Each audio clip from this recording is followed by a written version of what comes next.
Apakah kalian pernah merasa ragu, takut, atau bahkan menyerah sebelum memulai sesuatu? Pernahkah kalian mendengar suara kecil di dalam kepala yang berkata, "Kamu tidak cukup baik," atau "Ini terlalu sulit untukmu"?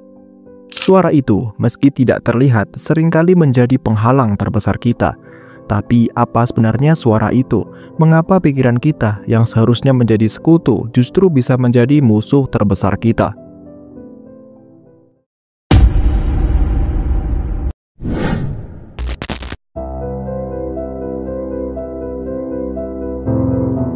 Dalam kehidupan sehari-hari, pikiran kita adalah kekuatan yang luar biasa. Ia mampu menciptakan ide-ide hebat, menemukan solusi, dan membantu kita bertahan dalam situasi sulit. Namun, pikiran juga bisa berbalik arah, menciptakan keraguan, kecemasan, dan ketakutan. Inilah yang disebut sebagai self-sabotage atau sabotase diri. Fenomena ini seringkali terjadi tanpa kita sadari. Saat kita menghadapi tantangan besar, otak kita sebagai mekanisme pertahanan mencoba melindungi kita dari kemungkinan kegagalan atau rasa sakit. Sayangnya, mekanisme ini seringkali muncul dalam bentuk pikiran negatif yang menghalangi kita melangkah maju. Sebagai contoh, pernahkah kalian ingin mencoba sesuatu yang baru, seperti memulai bisnis, mengejar karir impian, atau bahkan mengubah kebiasaan buruk? Tetapi kemudian, pikiran seperti, "Bagaimana jika aku gagal?" Atau "Apa kata orang lain nanti?" menghentikan kalian di tengah jalan.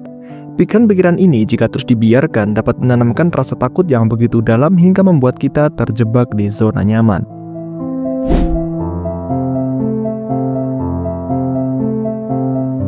Penelitian menunjukkan bahwa otak manusia memiliki bias negatif bawaan.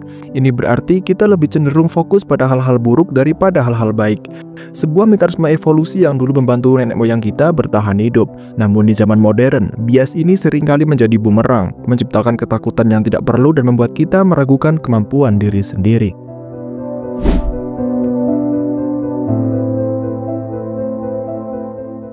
Jadi, bagaimana cara kita melawan pikiran yang menjadi musuh ini? Pertama, kenali pola pikir negatif. Ketika kalian mulai merasa ragu atau takut, tanyakan pada diri sendiri, apakah pikiran ini benar dan apa buktinya? Kedua, latih diri untuk mengganti pikiran negatif dengan afirmasi positif.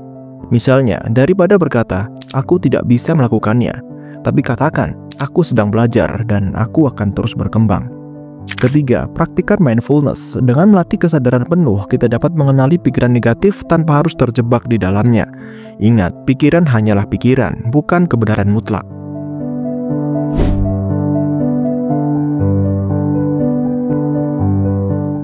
Pada akhirnya, pikiran kita adalah alat yang sangat kuat. Ia bisa menjadi sekutu terbaik kita atau musuh terbesar kita, tergantung bagaimana kita mengendalikannya. Jadi mari kita belajar untuk memahami, menerima, dan mengarahkan pikiran kita ke arah yang lebih positif. Karena dengan pikiran yang tepat, tidak ada yang tidak mungkin untuk dicapai.